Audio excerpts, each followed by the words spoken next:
안녕하세요. 저는 심지혜입니다. 사흘 전 저는 남편이 바람 피우는 걸 알게 되었습니다. 발견한 방식은 아주 진부했습니다. 막장 드라마에서나 나올 법한 그런 상투적인 장면이었죠. 서류를 가지러 예정보다 일찍 퇴근해서 집에 갔다가 남편이 다른 여자와 우리의 침대에 함께 있는 것을 목격했습니다. 그 순간 저는 히스테리를 부리지도 하늘이 무너져라 울부짖지도 않았습니다. 심지어 작은 소리 하나 내지 않았죠. 저는 그저 문 앞에 조용히 서서 저와 3년을 함께 산 남자를 바라보았습니다. 그는 젊은 여자를 끌어안고 있었고 그 모습은 마치 제가 단 한 번도 존재하지 않았던 사람인 것처럼 다정했습니다.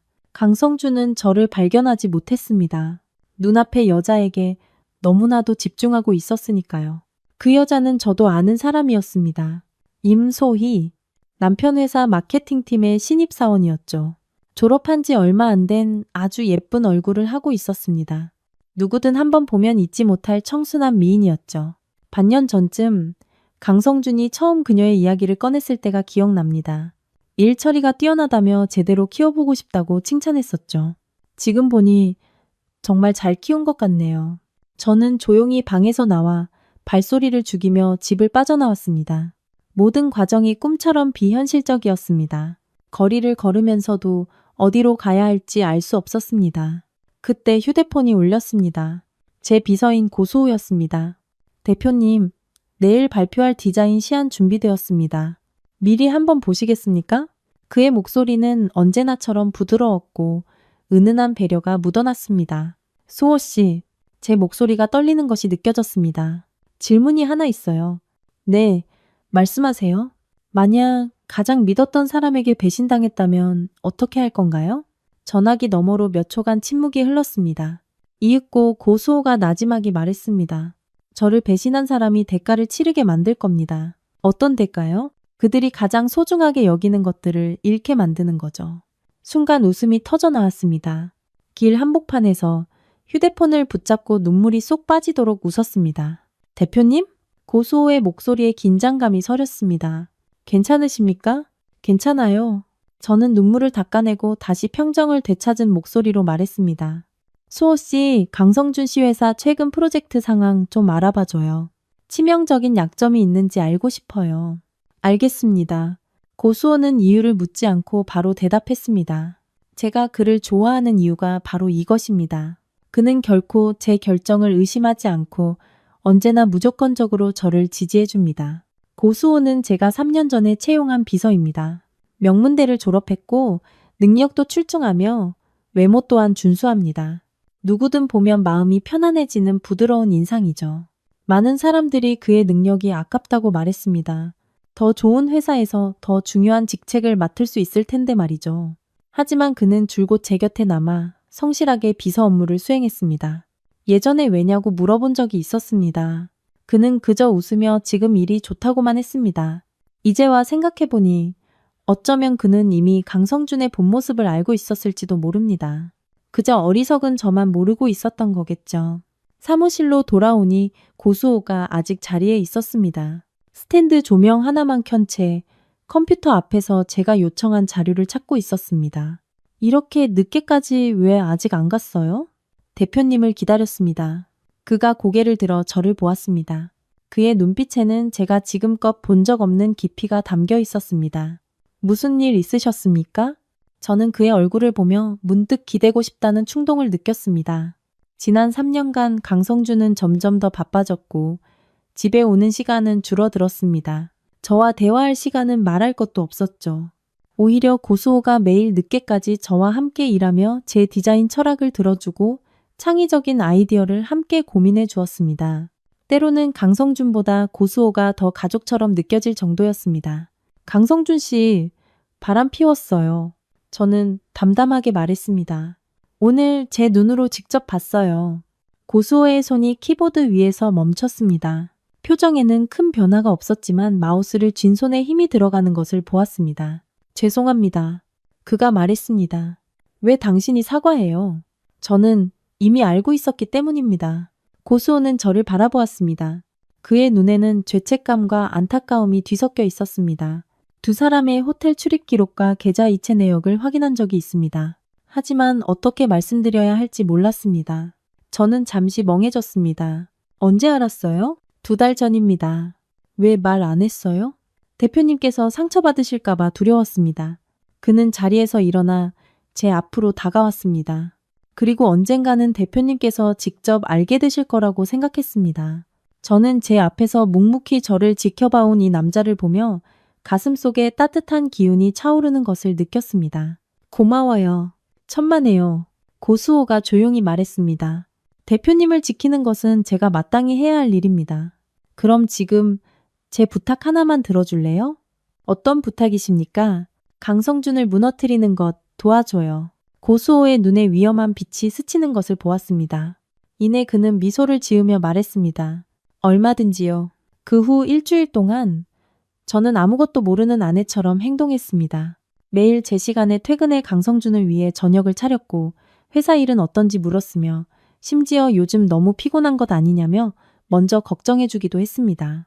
강성준은 제 다정한 모습에 감동한 듯 했습니다. 심지어 이번 주말에는 함께 영화를 보러 가자고 먼저 제안하기까지 했죠. 정말? 우리 같이 영화 본 지 정말 오래됐는데. 저는 깜짝 놀란 척 연기했습니다. 응? 요즘 프로젝트 때문에 너무 바빠서 당신한테 소홀했어. 이 프로젝트만 끝나면 꼭 시간 내서 같이 있자. 강성준이 제 머리를 쓰다듬으며 말했습니다. 저는 웃으며 고개를 끄덕였지만 속으로는 냉소했습니다. 프로젝트는 무슨 그저 내연녀와 놀아날 핑계일 뿐이면서. 참, 당신 회사 그 임소희 씨는 잘 지내요? 저번에 일 잘한다고 했잖아요. 저는 일부러 그 이름을 꺼냈습니다. 강성준의 표정이 순간 굳었지만 이내 평정을 되찾았습니다. 아, 응. 잘하고 있어. 잠재력 있는 직원이야. 그럼 잘 됐네요. 더 잘 키워줘요. 애써 태연한 척하는 강성준의 얼굴을 보며 저는 쾌감을 느꼈습니다. 연기? 누가 못할 줄 알고. 다음 날 출근길. 저는 일부러 강성준이 가장 좋아하는 스타일의 붉은색 원피스를 입었습니다. 대표님, 오늘 유난히 아름다우십니다. 고수호가 저를 보고 말했습니다. 칭찬 고마워요. 저는 미소 지었습니다. 자료는 어떻게 됐어요? 모두 준비되었습니다. 고수호가 제게 파일 하나를 건넸습니다. 강성준 씨 회사는 최근 대규모 프로젝트를 협상 중입니다. 만약 이 계약이 무산되면 최소 57억 원의 손실을 보게 될 겁니다. 저는 파일을 펼쳤습니다. 안에는 상세한 프로젝트 자료와 강성준 회사 재무 상태 분석 보고서가 들어 있었습니다. 아주 잘했어요. 저는 만족스럽게 고개를 끄덕였습니다. 다른 건요? 이것도 있습니다. 고수호가 태블릿 PC를 건넸습니다. 임소희의 상세한 신상 정보였습니다. 집안 배경, 학력, 그리고 최근 소비 내역까지 저는 꼼꼼히 살펴보았습니다. 보면 볼수록 흥미로웠습니다. 임소희는 순진한 사회초년생이 아니었습니다. 이전에도 비슷한 전적이 있었죠. 유부남만 골라서 만나는. 강성준은 제대로 걸려든 셈이었습니다. 최근 소비 내역이 재미있네요. 제가 한 항목을 가리켰습니다.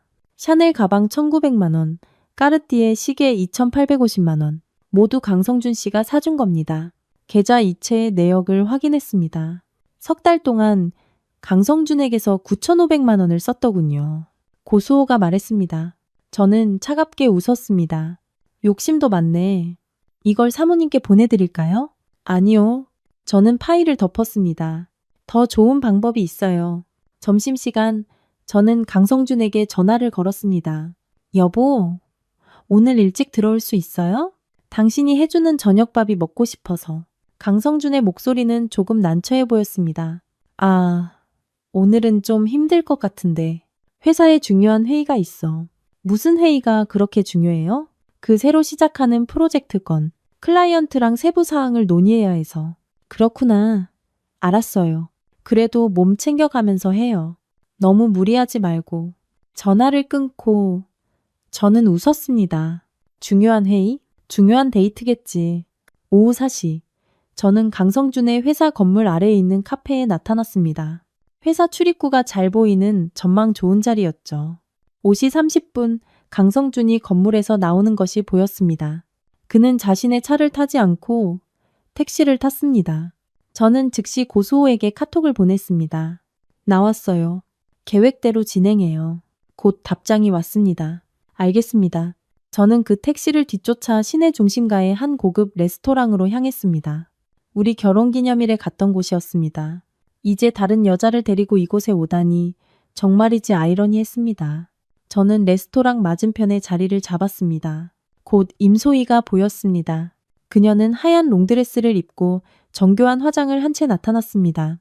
정말 아름다웠죠. 강성준은 마치 보물이라도 보는 듯한 표정으로 그녀를 맞이했습니다. 저는 휴대폰을 꺼내 사진을 찍기 시작했습니다. 모든 장면을 선명하게 담았습니다. 강성준이 임소희의 의자를 빼주고 음식을 덜어주고 심지어 사람들 앞에서 그녀의 손등에 입을 맞추는 모습까지. 이 사진들을 보며 제 마음속에 어떤 감정이 드는지 알 수 없었습니다. 분노, 실망, 혹은 해방감. 아마 전부 다였을 겁니다. 그때 휴대폰이 울렸습니다. 대표님, 모든 준비가 끝났습니다. 전화기 너머로 고수호의 목소리가 들려왔습니다. 내일 오전에 강성준 씨는 아주 놀라운 선물을 받게 될 겁니다. 좋아요. 저는 레스토랑 안에서 서로를 껴안고 있는 두 사람을 보며 말했습니다. 그가 언제까지 웃을 수 있는지 한번 보자고요. 전화를 끊고 저는 자리에서 일어났습니다. 이왕 연극이 시작된 거 더 화려하게 만들어줘야죠. 강성준, 나를 배신한 데에는 대가가 없을 줄 알았어? 틀렸어.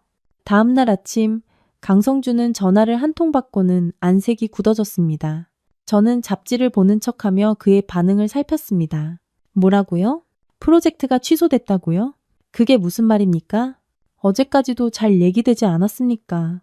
강성준의 목소리가 날카로워졌습니다. 전화기 너머에서 무어라 말했는지 그의 얼굴은 점점 창백해졌습니다. 알겠습니다. 지금 바로 회사로 가겠습니다. 그는 전화를 끊고 허둥지둥 옷을 입기 시작했습니다. 무슨 일이에요? 제가 걱정스러운 듯 물었습니다. 회사에 급한 일이 생겼어. 빨리 가봐야 해. 강성준은 아침 식사도 거른 채 뛰쳐나갔습니다. 그가 떠난 후 저는 잡지를 내려놓고 고수호에게 전화를 걸었습니다. 성공했어요? 완벽하게 성공했습니다. 고수호의 목소리에는 만족감이 묻어났습니다. 클라이언트는 협력을 취소했을 뿐만 아니라 위약금까지 청구했습니다. 얼마? 57억 원입니다. 저는 웃음을 참을 수 없었습니다. 잘했어요. 이건 시작에 불과합니다. 앞으로 더 흥미로운 일이 펼쳐질 겁니다. 점심때쯤 고수호에게서 카톡 메시지가 왔습니다. 강성준 씨, 지금쯤 골치가 꽤 아플 겁니다. 임소희가 오늘 오전에 집안에 급한 일이 생겼다며 5억 원을 빌려달라고 했답니다. 저는 메시지를 보며 기분이 좋아졌습니다. 엎친 데 덮친 격, 설상가상. 지금 상황에 딱 맞는 말이었습니다. 오후에 저는 일부러 강성준에게 점심 도시락을 가져다 주었습니다.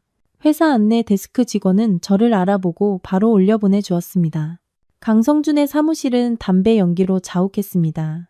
그는 책상 뒤에 앉아 있었고 앞에는 서류가 산더미처럼 쌓여 있었습니다. 무척이나 초췌해 보였죠. 여보, 어떻게 왔어? 저를 본 강성준이 억지 미소를 지었습니다. 점심 챙겨주려고 왔죠. 아침도 못 먹고 허둥지둥 나가길래 저는 보온 도시락을 그의 책상 위에 올려놓았습니다. 고마워, 여보. 강성준이 저를 안으려 했지만 저는 교묘하게 피했습니다. 우선 밥부터 먹어요. 몸이 먼저지. 저는 맞은편 의자에 앉았습니다. 회사에 무슨 일 있어요? 많이 피곤해 보여요. 강성준은 한숨을 쉬었습니다. 조금 문제가 생겼어. 프로젝트의 차질이 좀 심각한 거예요? 아니, 괜찮아. 해결할 수 있을 거야. 강성준은 아무렇지 않은 듯 말했지만 젓가락을 쥔 그의 손이 미세하게 떨리는 것을 보았습니다. 도움 필요하면 말해요. 우리 회사 요즘 자금 사정 괜찮은 편이니까. 저는 일부러 이렇게 말했습니다. 강성준의 눈이 순간 반짝였지만 이내 다시 어두워졌습니다. 아니야, 나 혼자 해결할 수 있어. 그래요. 그래도 필요하면 언제든지 말해요. 저는 자리에서 일어났습니다. 나 먼저 회사로 돌아갈게요. 밥 꼭 챙겨 먹어요. 강성준의 사무실을 나와 엘리베이터에서 임소희와 마주쳤습니다. 그녀는 저를 보고 눈에 띄게 당황하더니 애써 태연한 척하며 말했습니다. 사모님, 안녕하세요. 임소희 씨, 안녕하세요. 저는 웃으며 고개를 끄덕였습니다. 성준 씨한테 얘기 들었어요. 일 잘한다고. 앞으로도 파이팅해요. 네, 감사합니다. 사모님. 임소희의 미소는 어색했습니다. 엘리베이터 안에는 우리 둘뿐이었고 분위기는 조금 깡가했습니다. 저는 일부러 침묵을 깼습니다. 참, 소희 씨 오늘 가방 예쁘네요. 샤넬이죠? 임소희는 무의식적으로 가방을 끌어안았습니다. 네, 예쁘네요. 저도 좋아하는 디자인인데 가격이 좀 비싸서 1900만 원 넘죠? 제가 감탄하듯 말했습니다. 소희 씨 같은 젊은 분이 대단하네요. 벌써 이렇게 비싼 가방도 사고? 임소희의 얼굴이 굳어졌습니다. 친구가 선물해 준 거예요. 정말 좋은 친구네요. 저는 의미심장하게 말했습니다. 엘리베이터 문이 열리고 저는 밖으로 걸어 나왔습니다. 돌아보며 임소희에게 말했죠. 소희 씨, 사람은 만족할 줄 알아야 해요. 너무 욕심부리면 크게 넘어질 수 있거든요. 당황하는 임소희의 표정을 보니 기분이 아주 좋아졌습니다. 사무실로 돌아오니 고수호가 저를 기다리고 있었습니다. 강성준 씨, 오후에 채권 추심 전화를 여러 통 받았습니다. 스트레스가 상당해 보입니다. 임소희는요? 방금 강성준 씨 사무실에 갔다가 30분 만에 나왔습니다. 나올 때 표정이 아주 안 좋았습니다. 저는 고개를 끄덕였습니다. 이제 서로를 탓하기 시작했겠군. 불을 더 지필까요? 고수호가 물었습니다. 아니, 서두를 필요 없어요. 총알이 좀 더 날아가게 둬요. 저는 사무실 의자에 앉았습니다. 지금의 강성준은 궁지에 몰린 짐승 같아서 스스로 무너질 거예요. 예상대로 그날 밤 집에 돌아온 강성준은 설이 맞은 채소처럼 시들어 있었습니다. 여보, 우리 얘기 좀 해? 그는 소파에 앉아 진지한 표정으로 말했습니다. 무슨 얘기요? 저는 모르는 척 했습니다. 나한테 돈 좀 빌려줄 수 있을까?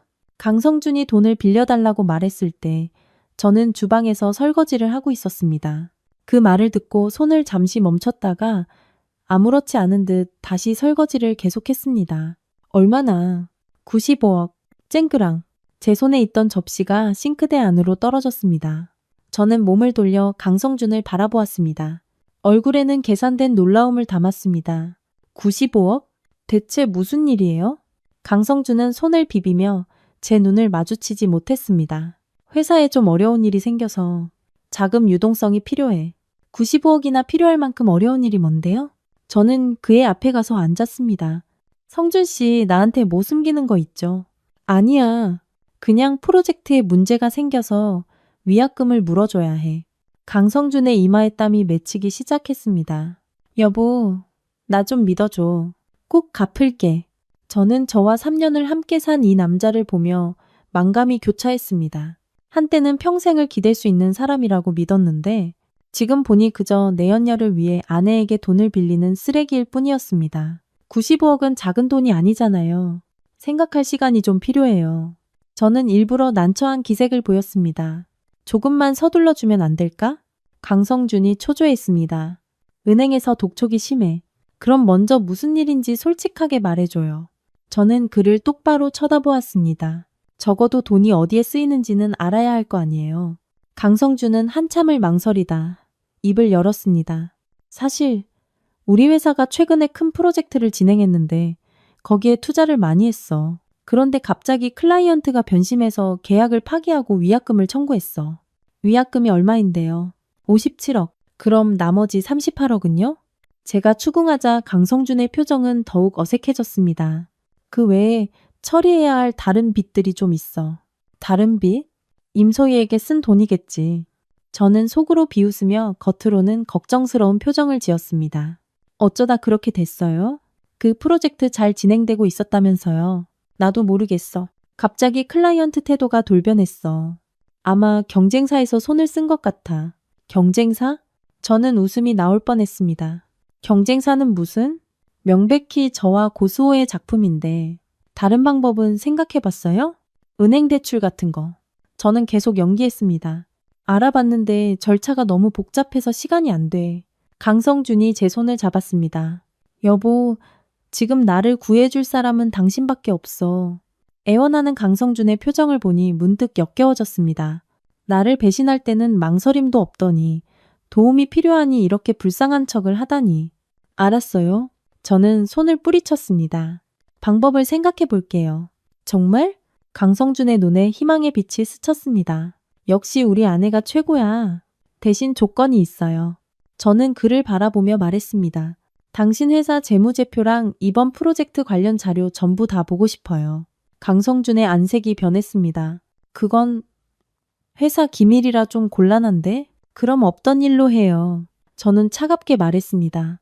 95억은 작은 돈이 아니에요. 리스크가 얼마나 큰지는 알아야죠. 알았어. 내일 바로 가져다 줄게. 강성준이 황급히 약속했습니다. 그날 밤 강성준은 잠을 이루지 못하고 계속 뒤척였습니다. 저는 그의 옆에 누워 숨소리를 들으며 다음 계획을 구상했습니다. 95억? 꿈도 야무지지. 다음 날 아침 강성준은 자료를 가지러 회사로 갔습니다. 저는 그 틈을 타 고수호에게 전화를 걸었습니다. 강성준이 어젯밤에 95억을 빌려달라고 했어요. 예상했던 일입니다. 지금 그가 기댈 곳은 대표님밖에 없으니까요. 고수호의 목소리는 침착했습니다. 빌려주기로 했어요. 네? 정말 빌려주실 겁니까? 고수호는 의외라는 듯 물었습니다. 물론 아니죠. 저는 웃었습니다. 희망이 클수록 절망도 크다는 걸 알려줘야죠. 어떻게 하실 계획이십니까? 일단 빌려준다고 하고 가장 결정적인 순간에 발을 뺄 거예요. 천국에서 지옥으로 떨어지는 그 표정을 제 눈으로 똑똑히 보고 싶거든요. 알겠습니다. 제가 무엇을 도와드리면 될까요? 계약서 하나 준비해줘요. 대출 계약서. 이자는 높게, 위약금 조항은 아주 엄격하게요. 네, 바로 준비하겠습니다. 전화를 끊고 옷을 갈아입기 시작했습니다. 오늘은 은행에 가서 돈을 강성준이 찾을 수 없는 계좌로 옮겨둬야 했습니다. 그가 돈을 원한다면 끝까지 놀아주리라. 점심때쯤 강성준이 서류 뭉치를 들고 돌아왔습니다. 여보, 여기 회사 재무제표랑 프로젝트 자료야. 그는 서류를 테이블 위에 올려놓았습니다. 한번 봐봐. 저는 서류를 펼쳐 꼼꼼히 보는 척했습니다. 사실 이 자료들은 이미 고수호를 통해 다 본 것들이었죠. 이 프로젝트 손실이 정말 크네요. 제가 한숨을 쉬었습니다. 성준 씨 회사 재무 상태가 생각보다 훨씬 안 좋네요.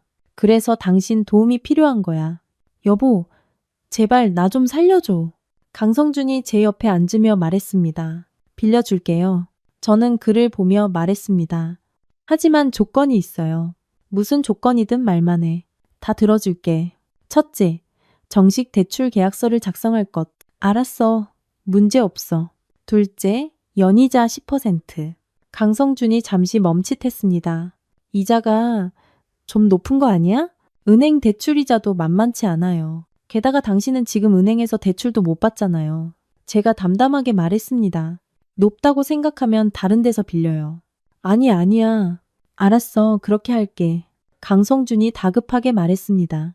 셋째, 만약 제때 상환하지 못할 경우 당신 회사 지분을 나한테 양도할 것. 이번에 강성준은 한참 동안 침묵했습니다. 여보, 그 조건은 너무 가혹한 거 아니야? 성준 씨, 저는 그를 똑바로 쳐다보았습니다. 난 은행이 아니라 당신 아내예요. 95억을 빌려주는 것만으로도 엄청난 모험이라고요. 하지만은 없어요. 저는 자리에서 일어났습니다. 내 조건을 받아들이거나 아니면 그냥 없던 일로 하거나 선택해요. 제 단호한 표정을 본 강성준은 결국 타협했습니다. 알았어. 그렇게 할게. 계약서에 서명하는 날, 저는 일부러 검은색 정장을 입었습니다. 고수호가 미리 모든 서류를 준비해 두었죠. 대출 계약서, 담보 계약서, 그리고 주식 양도 예비 계약서까지. 강성준은 서류들을 보며 안색이 창백해졌습니다. 여보, 이 계약서들 너무 공식적인 거 아니야? 우리 부부 사이에 이렇게까지 복잡하게 해야 해? 부부 사이니까 더 확실하게 해야죠. 저는 맞은편에 앉아 차분한 어조로 말했습니다. 성준 씨, 비즈니스는 비즈니스고 감정은 감정이에요. 이건 기본 원칙이죠. 강성준은 펜을 들었지만 손이 떨리고 있었습니다.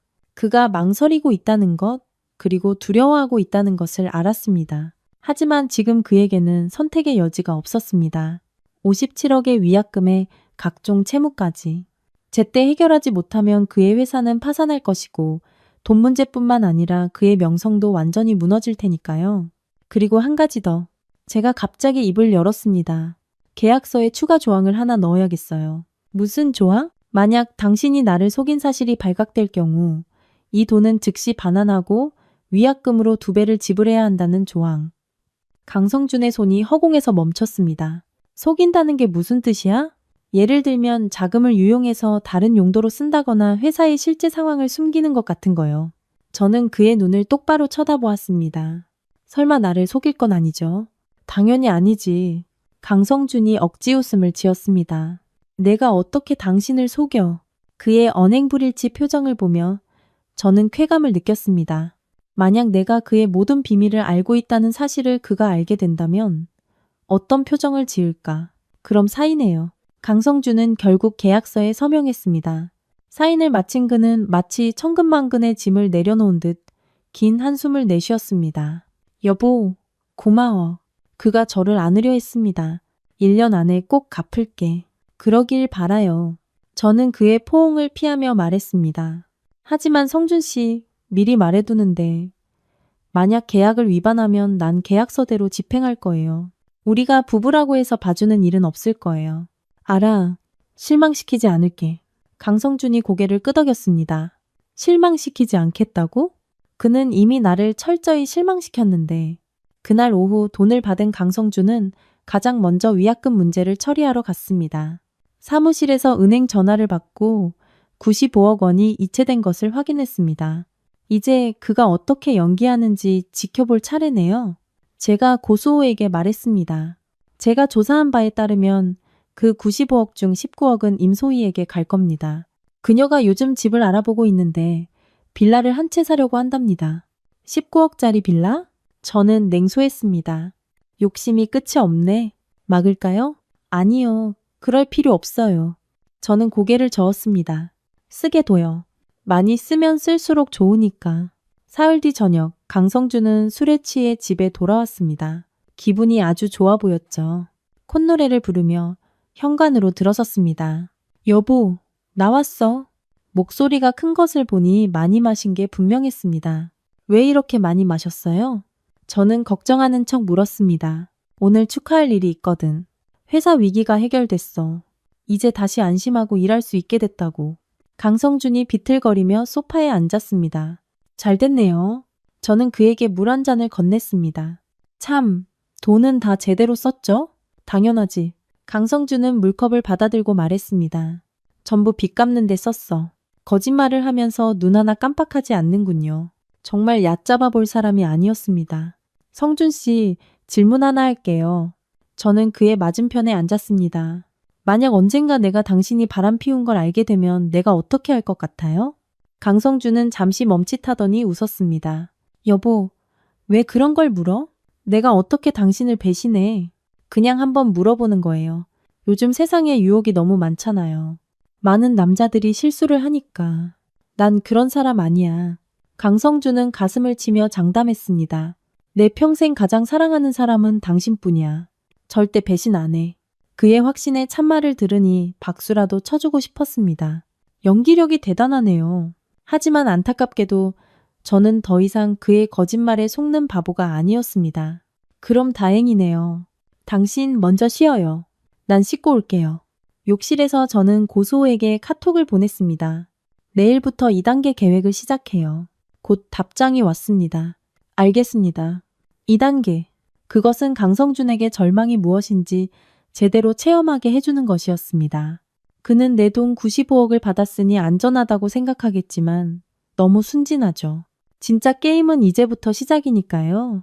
다음 날 아침 강성준은 정신이 번쩍 들게 하는 전화를 받았습니다. 뭐라고요? 국세청에서 세무조사를 나온다고요? 그의 목소리가 날카로워졌습니다. 왜 갑자기 우리 회사를요? 전화기 너머에서 무언가 말하자 강성준의 안색은 점점 더 굳어졌습니다. 알겠습니다. 바로 가겠습니다. 전화를 끊은 강성준은 허둥지둥 옷을 갈아입었습니다. 또 무슨 일이에요? 제가 걱정하는 척 물었습니다. 국세청에서 회사 장부를 조사하겠대. 어떤 놈이 우리를 탈세 혐의로 신고했나 봐. 강성준이 옷을 입으며 말했습니다. 경쟁사 소행 아닐까요? 제가 떠보듯 물었습니다. 그럴 가능성이 크지. 젠장, 정말 비열한 놈들이야. 분노하는 강성준의 모습을 보며 저는 속으로 쾌재를 불렀습니다. 물론 경쟁사 소행이죠. 다만 그 경쟁사가 바로 나라는 걸 모를 뿐. 얼른 가서 처리해요. 도움 필요하면 언제든 연락하고요. 알았어. 강성준은 제게 뽀뽀를 하고 황급히 집을 나섰습니다. 그가 떠나자마자 저는 즉시 고수호에게 전화를 걸었습니다. 국세청 쪽은 어떻게 됐어요? 조사가 시작되었습니다. 고수호의 목소리에는 만족감이 묻어났습니다. 저희가 제공한 단서를 토대로 금방 문제를 발견할 수 있을 겁니다. 무슨 문제요? 강성준 씨 회사는 실제로 탈세 행위가 있었습니다. 액수도 적지 않고요. 게다가 허위 세금 계산서도 일부 발견했습니다. 저는 웃음을 참을 수 없었습니다. 아주 좋아요.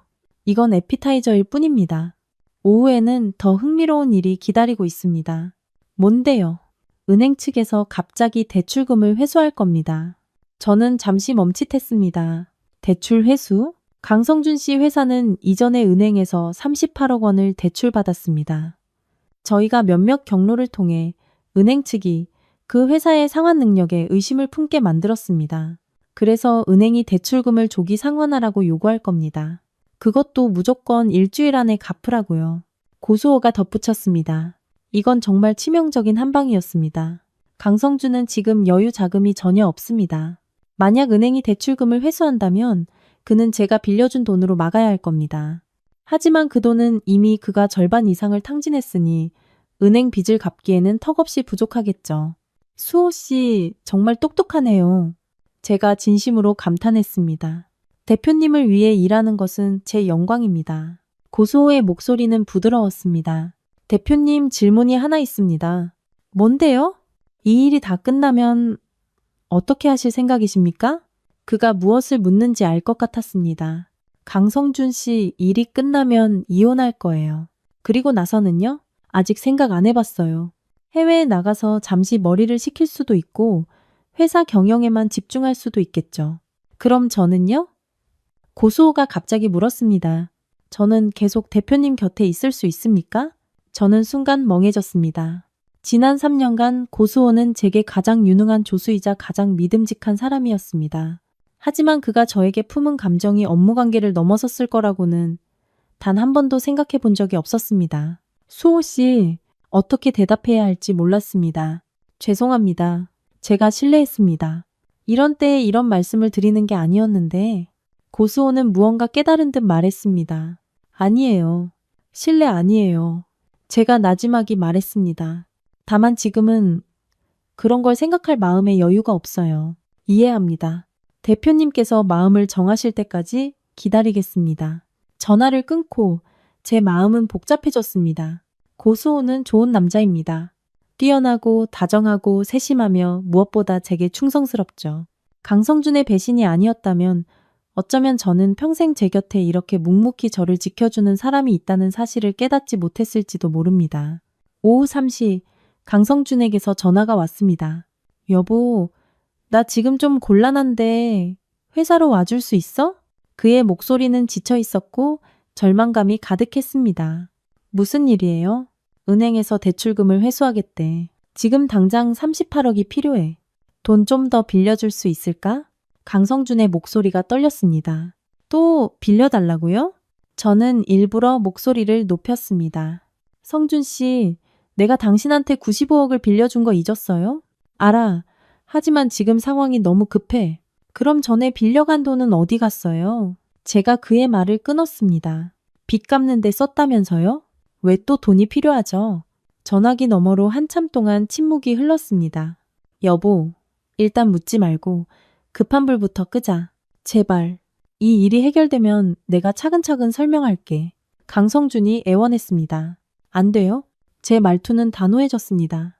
성준 씨, 합당한 설명이 필요해요. 95억은 작은 돈이 아니에요. 당신이 어영부영 넘어가는데 제가 또 38억을 내줄 순 없다고요.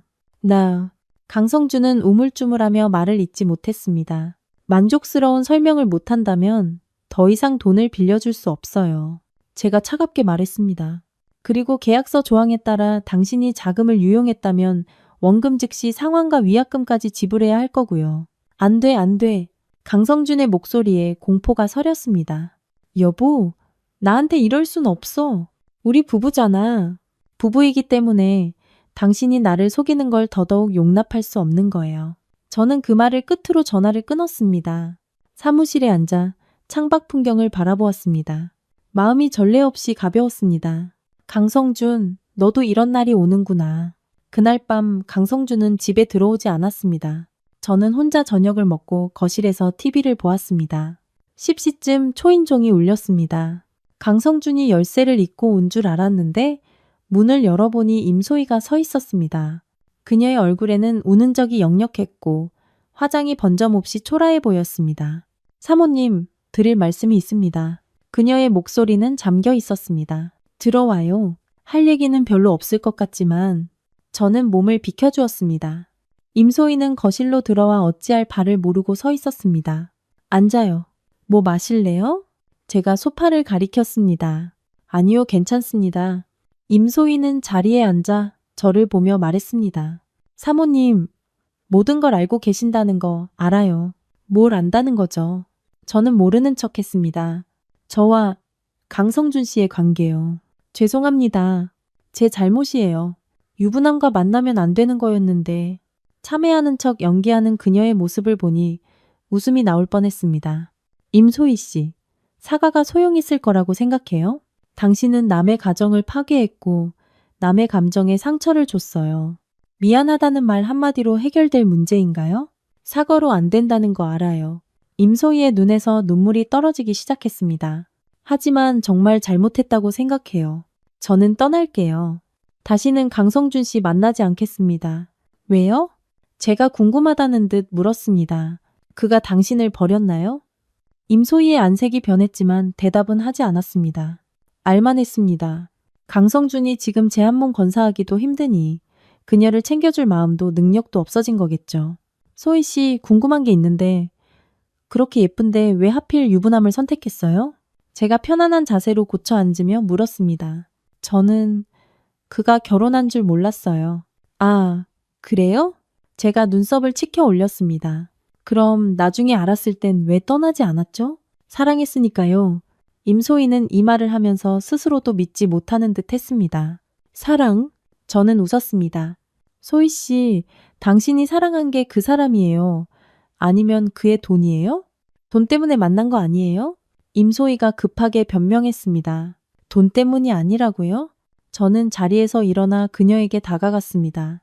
그럼 당신이 걸치고 있는 그 명품들은 다 어디서 난 거죠? 샤넬 가방, 까르띠에 시계, 그리고 당신이 최근에 보러 다닌 19억짜리 빌라는요? 임소희의 얼굴이 새하얗게 질렸습니다. 사모님, 오해세요. 내가 뭘 오해했죠? 제가 냉소했습니다. 소희 씨, 석 달 동안 강성준에게서 15억 2천만 원을 썼어요. 이게 돈 때문이 아니라고요? 아니에요. 저는 휴대폰을 꺼내 사진 한 장을 보여주었습니다. 이건 어제 오후 이체 내역이에요. 강성준이 당신에게 5억을 보냈네요. 집 계약금으로 쓰라고. 사진을 본 임소희는 완전히 할 말을 잃었습니다. 소희 씨, 오늘 나를 찾아온 건 사과하러 온 게 아니라 부탁하러 온 거겠죠? 저는 그녀의 속셈을 꿰뚫어 보았습니다. 강성준이 공경에 처하니 당신한테 불똥이 튈까봐 두려워진 거잖아요. 그래서 나더러 그를 용서해달라고 하러 온 거고요. 아니에요. 저는 정말 됐어요. 제가 그녀의 말을 끊었습니다. 소희 씨, 내가 바보인 줄 알아요? 정말 잘못을 뉘우쳤다면 어제 그 5억을 받지 말았어야죠. 임소희는 제 말에 아무 대꾸도 하지 못했습니다. 솔직히 말해줄게요. 강성준은 지금 나한테 95억, 은행에 38억, 그리고 국세청 벌금까지 빚더미에 앉아 있어요. 그는 완전히 끝났다고요. 네? 임소희가 충격받은 눈으로 저를 쳐다보았습니다. 그 돈이 어디서 났을 것 같아요? 전부 내 돈이에요. 강성준은 당신을 먹여 살리려고 내 돈을 전부 탕진한 거라고요. 몰랐어요. 임소희의 목소리가 작아졌습니다. 이제 알았겠죠. 소희 씨, 충고 하나 할게요.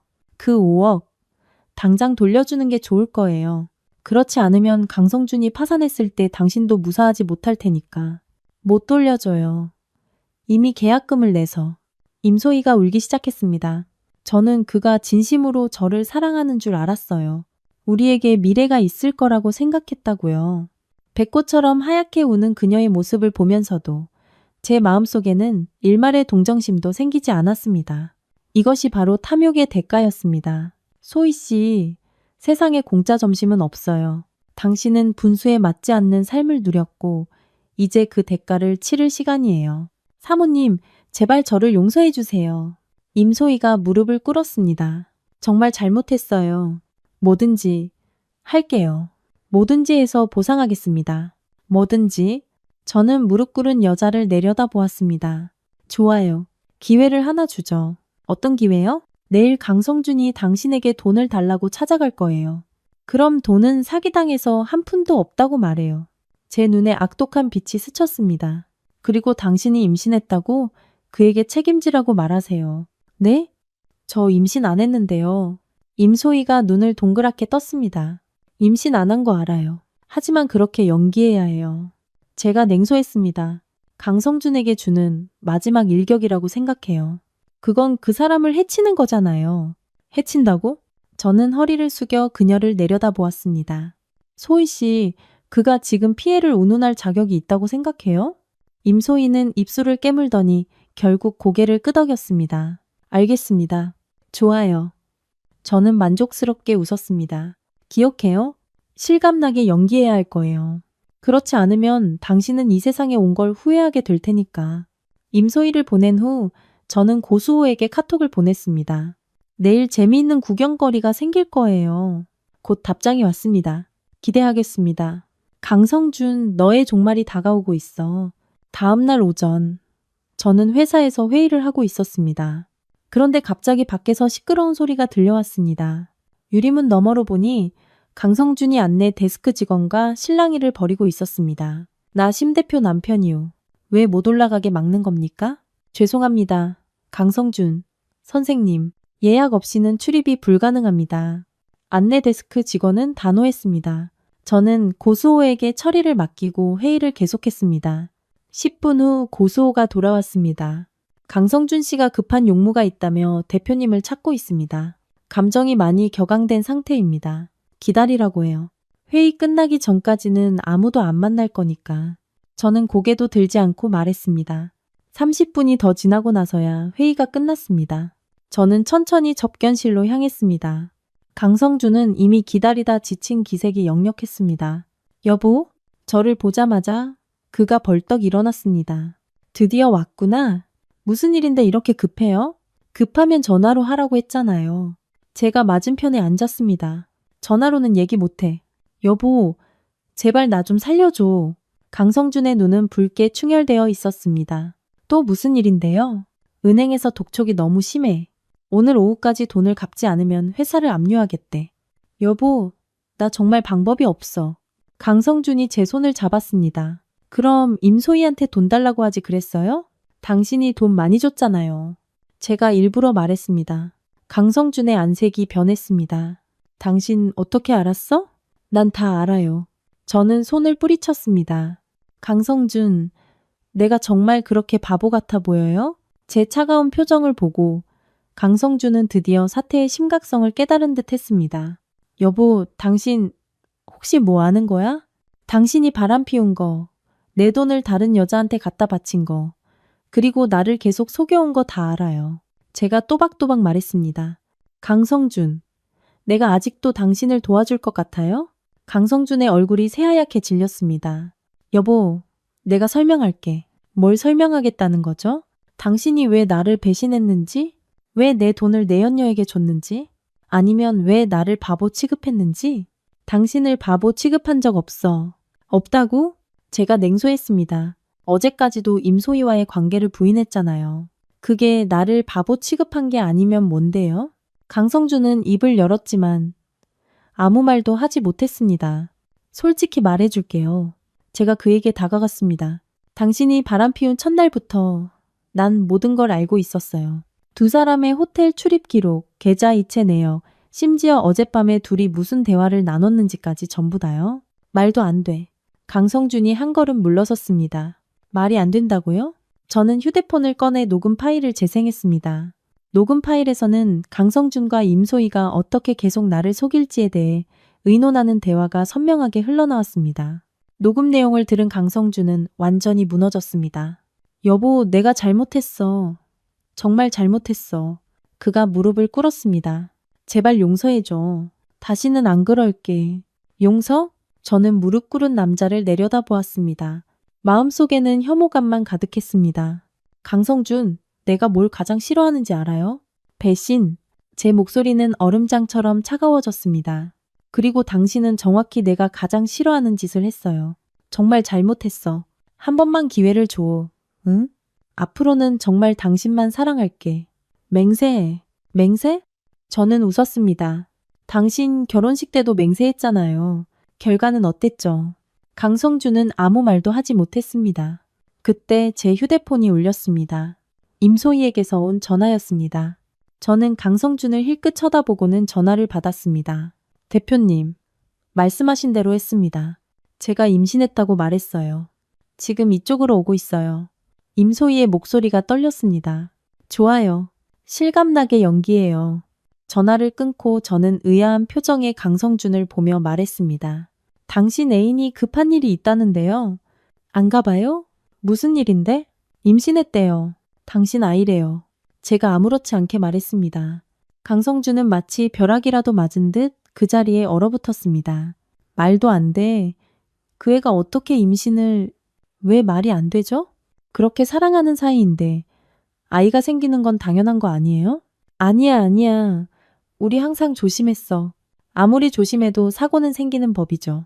저는 그의 당황한 표정을 보며 기분이 좋아졌습니다. 강성준 씨, 아빠 된 거 축하해요. 난 이 아이 원하지 않아. 강성준이 갑자기 히스테리를 부리기 시작했습니다. 그의 무너지는 모습을 보며 저는 쾌감을 느꼈습니다. 이것이 바로 배신의 대가였습니다. 이제 와서 무서워? 저는 그를 내려다보며 말했습니다.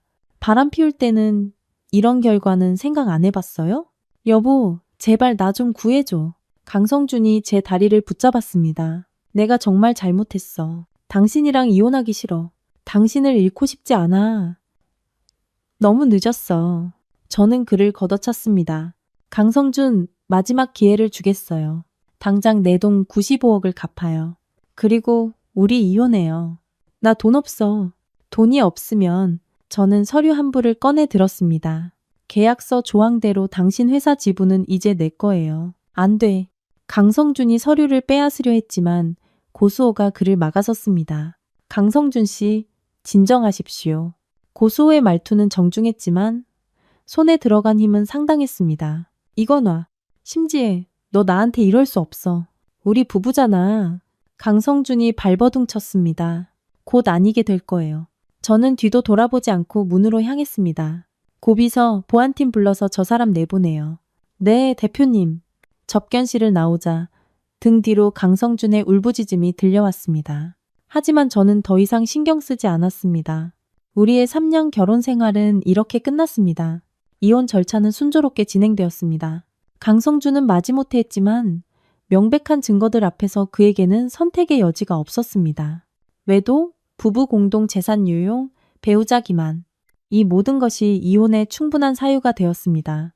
게다가 그는 현재 회사 파산, 은행 채무 독촉, 세무 벌금 등 여러 문제에 직면해 있어 저와 다툴 기력조차 없었죠. 심지혜 씨, 이 이혼 서류를 가지고 재산 분할 절차를 진행하시면 됩니다. 변호사가 제게 서류를 건넸습니다.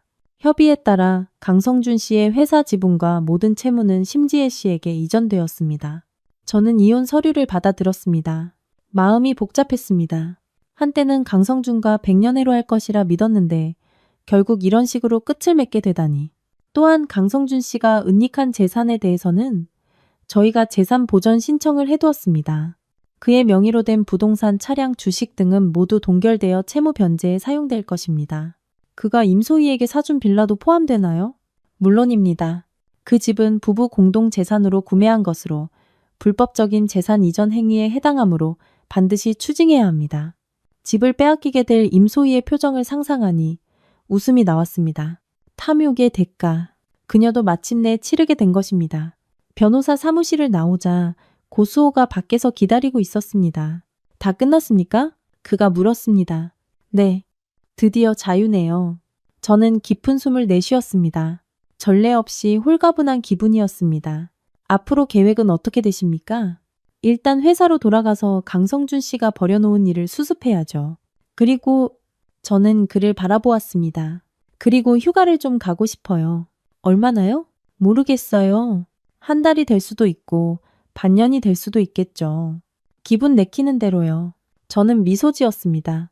고수호는 고개를 끄덕이며 더 이상 묻지 않았습니다. 하지만 그가 무엇을 묻고 싶은지 알고 있었습니다. 그는 저에 대한 자신의 감정을 우리 사이에 가능성이 있는지를 묻고 싶었을 겁니다. 솔직히 저도 답을 몰랐습니다. 강성준의 배신을 겪고 저는 사랑에 대한 믿음을 잃었습니다. 어쩌면 제 내면을 다시 들여다보고 사랑이 무엇인지 재정해야 할 시간이 필요할지도 모릅니다. 회사로 돌아와 저는 강성준의 회사 업무를 처리하기 시작했습니다. 란탄즈, 난장판라고는 했지만 생각만큼 엉망은 아니었습니다. 강성준의 회사는 빚이 있었지만 핵심 사업은 건실했습니다. 다시 정비하기만 하면 충분히 수익을 낼 수 있었죠. 대표님, 여기 강성준 씨 회사 재무제표입니다. 은행 대출과 세금 벌금을 제외하면 다른 부채는 크지 않습니다. 고수호가 제 책상 위에 서류를 올려놓았습니다. 저는 보고서를 넘기며 구조조정 계획을 구상했습니다. 핵심 인력들 상황은 어때요? 대부분 남겠다고 했습니다. 임원 몇 명만 퇴사했고 그 중에는 임소희도 포함되어 있습니다. 퇴사했다고요? 언제? 어제요. 고수호의 말투에는 묘한 즐거움이 섞여 있었습니다. 듣자 하니 임신해서 태교에 전념해야 한다고요. 저는 웃음을 참을 수 없었습니다. 이 임소희라는 여자, 연기를 정말 열심히 하는군요. 참, 강성준은 지금 어디 있어요? 제가 궁금해서 물었습니다. 병원에 있습니다. 병원? 어디 아파요? 정신과 병동입니다.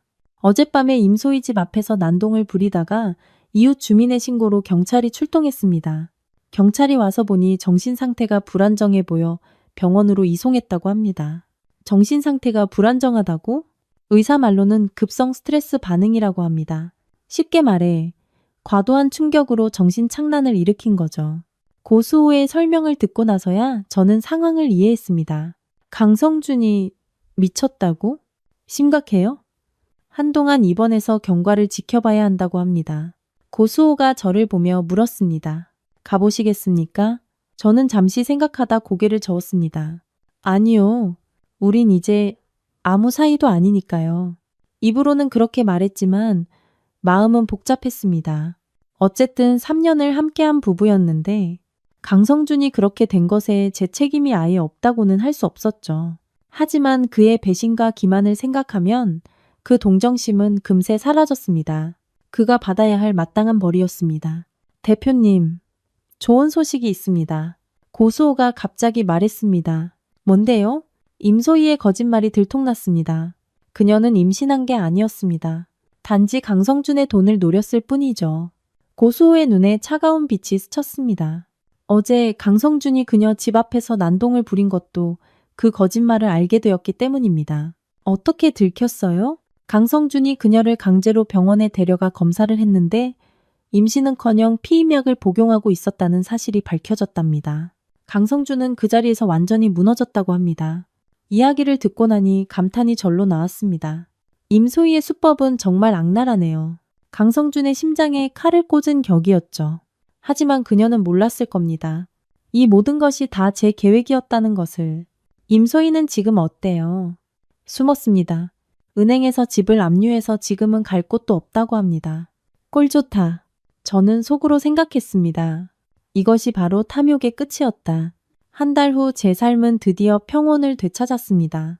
강성준의 회사는 제가 재정비하여 지혜테크로 사명을 바꾸었고 실적은 날로 좋아졌습니다. 강성준 본인은 아직 병원에 있었습니다. 상태가 호전되었다고는 하지만 완치까지는 시간이 더 필요하다고 했습니다. 임소희는 완전히 자취를 감추었습니다. 고향으로 돌아갔다는 말도 있고 새로운 물줄을 찾았다는 말도 있었습니다. 어쨌든 그 모든 것은 더 이상 저와 상관없는 일이었습니다. 대표님, 오늘 회의는 취소되었습니까? 고수호가 문을 두드리며 들어왔습니다.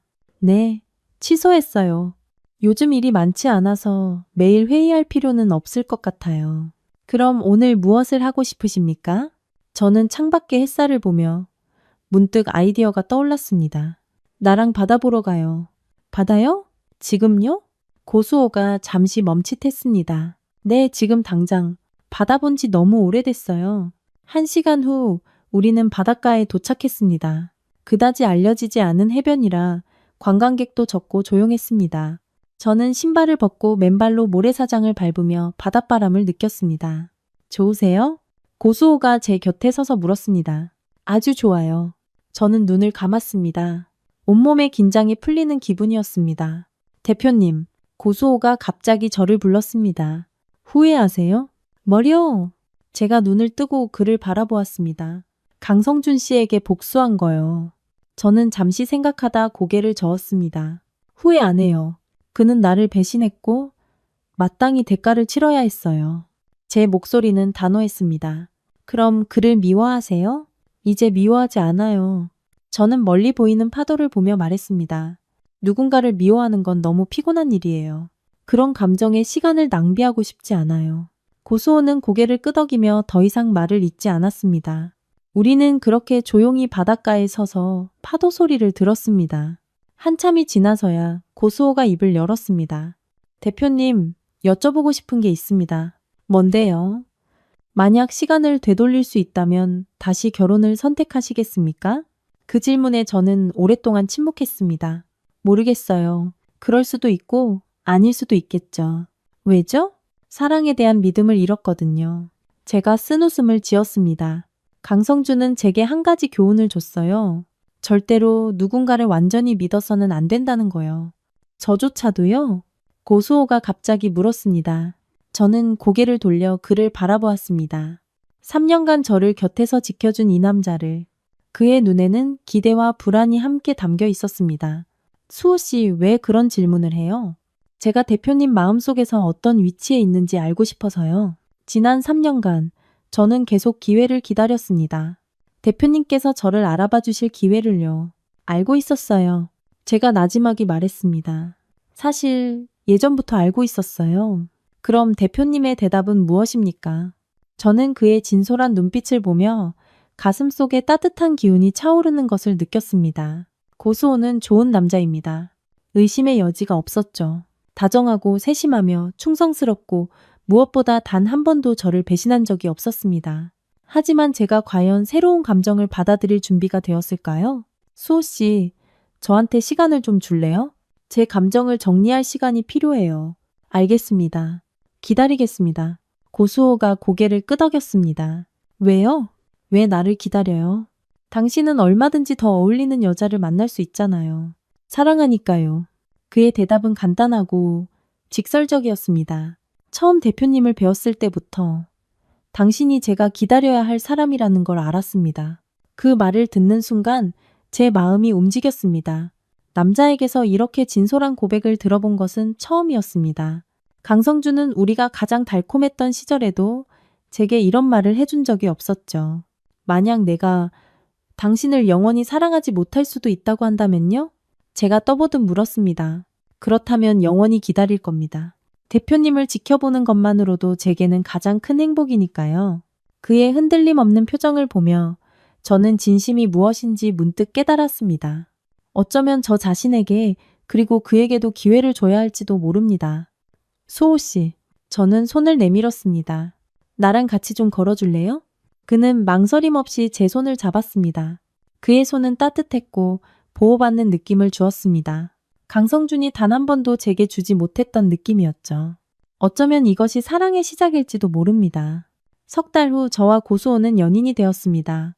이 소식은 회사에 작지 않은 파장을 일으켰지만 금세 잠잠해졌습니다. 저와 강성준의 막장 같았던 결혼 생활에 비하면 이 관계는 맑고 아름다워 보였으니까요. 고수호는 제게 정말 잘해주었습니다. 제 삶의 모든 부분을 세심하게 챙겨주었죠.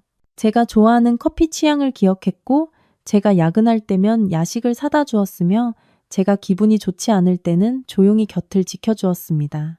이렇게 누군가에게 진심으로 보살핌받는 느낌은 강성준이 제게 남긴 상처를 서서히 잊게 해주었습니다.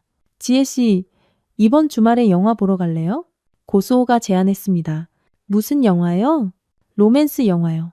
지혜씨랑 같이 아름다운 사랑 이야기를 보고 싶어서요. 그가 웃으며 말했습니다. 저는 기분 좋게 고개를 끄덕였습니다. 고수호와 함께 있으면 매일이 충실하고 즐거웠습니다.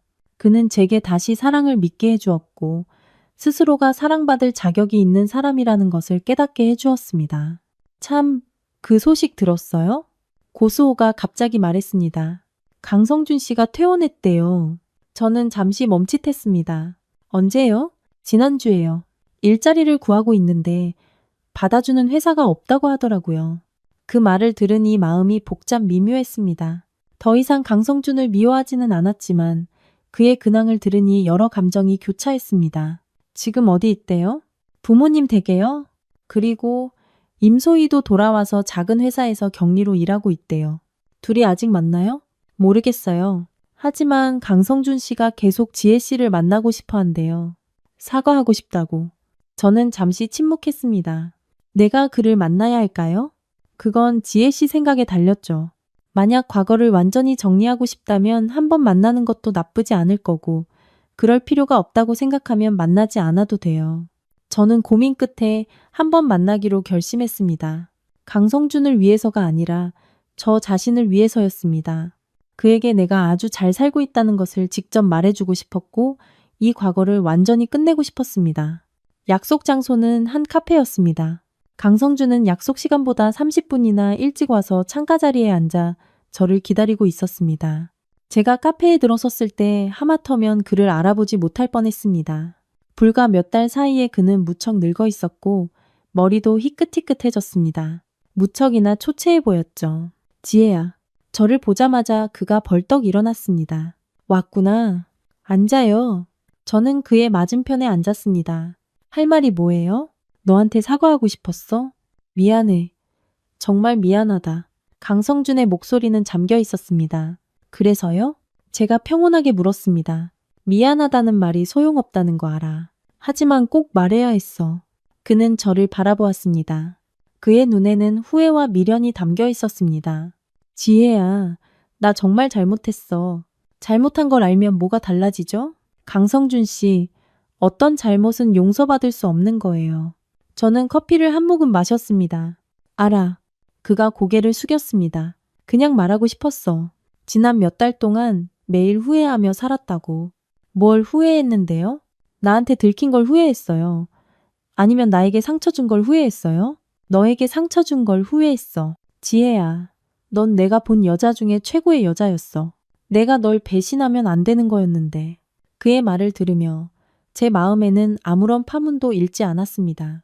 한때는 그를 평생 미워할 것이라 생각했는데 이제 보니 그에 대한 감정이 완전히 사라져버렸습니다. 강성준 씨, 내가 그렇게 좋은 여자라는 걸 알면서 그때 왜 나를 배신했어요? 그는 입을 열었지만 아무 말도 하지 못했습니다. 임소희가 더 젊고 예뻐서? 아니면 내가 부족하다고 생각해서? 아니야. 강성준이 고개를 저었습니다. 내가 미쳤었나 봐. 소중한 걸 몰랐어. 미쳤었다고요? 제가 냉소했습니다. 강성준 씨, 당신은 지금까지도 자신을 위해 변명하고 있네요. 변명 아니야. 변명 맞아요. 진정으로 아내를 사랑하는 남자는 어떤 유혹을 만나도 배신하지 않아요. 당신이 나를 배신한 이유는 단지 당신이 단 한 번도 나를 진심으로 사랑한 적이 없기 때문이에요. 강성준은 제 말에 아무 대꾸도 하지 못했습니다. 한참이 지나서야 그가 입을 열었습니다. 지혜야, 나한테 기회 한 번만 더 주면 안 될까? 다시 시작하고 싶어. 다시 시작하자고요? 저는 그를 바라보았습니다. 강성준 씨, 그게 가능하다고 생각해요? 어렵다는 거 알아. 하지만 평생을 바쳐서라도 만회하고 싶어. 지혜야, 나 정말 너 없이는 안 돼. 그가 애원했습니다. 하지만 난 당신 없이도 돼요. 저는 자리에서 일어났습니다. 강성준 씨, 우리는 끝났어요. 완전히요. 지혜야, 그가 제 손을 잡으려 했지만 저는 피했습니다. 다시는 찾아오지 말아요. 우리는 이제 모르는 사람이에요. 그 말을 남기고 저는 뒤도 돌아보지 않고 카페를 걸어 나왔습니다. 거리를 걸으며 저는 전례 없이 홀가분함을 느꼈습니다. 마침내 과거를 완전히 내려놓은 것입니다. 이제부터는 나 자신을 위해, 그리고 나를 진정으로 사랑해주는 그 사람을 위해 살아가리라. 1년 후 저와 고수호는 결혼했습니다. 결혼식은 소박하게 가까운 친지와 친구들만 초대해서 올렸습니다. 번거로운 절차는 없었지만 그렇게 소박한 결혼식에서 저는 지금껏 느껴보지 못한 행복을 느꼈습니다. 지혜 씨, 저와 결혼해 주시겠습니까? 고수호가 한쪽 무릎을 꿇고 반지를 내밀었습니다. 네, 그럴게요. 저는 망설임 없이 대답했습니다. 반지가 손가락에 끼워지는 순간 저는 알았습니다. 마침내 저의 진정한 행복을 찾았다는 것을. 고수호는 강성준이 아닙니다. 그는 저를 배신하지도 속이지도 상처 주지도 않을 것입니다. 그는 평생을 바쳐 저를 사랑하고 지켜줄 것입니다. 이것이 바로 제가 원했던 사랑이었습니다. 소박하고 순수한. 결혼식이 끝나고 우리는 신혼여행을 떠났습니다. 바닷가 작은 집에서 우리는 서로를 껴안고 잠이 들었습니다. 파도 소리를 들으며 지혜 씨, 행복해요? 고수호가 제 머리카락을 부드럽게 쓰다듬으며 물었습니다. 네, 행복해요. 저는 그의 품에 파고들었습니다. 이렇게 행복했던 적은 없었어요. 다행이다. 그가 제 이마에 입을 맞추었습니다. 앞으로도 계속 이렇게 행복하게 해줄게요. 저는 그의 말을 믿습니다. 그는 결코 거짓말을 하지 않으니까요. 가끔 이런 생각을 합니다. 만약 그때 내가 강성준의 배신을 알아채지 못했다면 지금은 어떤 모습일까? 어쩌면 사랑 없는 결혼 생활 속에서 고통스럽게 버티고 있을지도 모릅니다. 어쩌면 고수호를 영원히 만나지 못했을지도 모르죠. 그래서 어떤 의미에서는 강성준의 배신에 감사해야 할지도 모릅니다. 그의 배신이 제게 진정한 사랑이 무엇인지 깨닫게 해주었고 제 인생에서 가장 소중한 사람을 만나게 해주었으니까요. 무슨 생각해요? 고수호가 물었습니다. 우리의 미래를 생각해요. 제가 웃으며 말했습니다. 우리 앞으로도 계속 이렇게 행복할 수 있을까요? 당연하죠. 그의 말투는 단호했습니다. 제가 제 목숨을 걸고 우리의 사랑을 지킬 테니까요. 그의 말을 들으며 제 마음속에 따뜻한 기운이 차올랐습니다.